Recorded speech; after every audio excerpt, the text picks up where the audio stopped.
एक खूबसूरत वाकया। एक गुलाम था। एक दिन वो काम पर नहीं गया।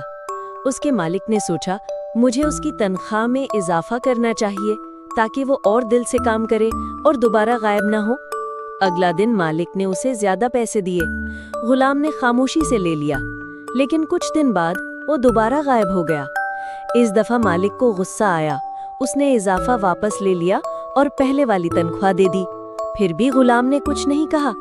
मालिक ने पूछा, जब मैंने इजाफा किया तुम खामोश रहे और अब कम किया तब भी कुछ नहीं कहा, क्यों?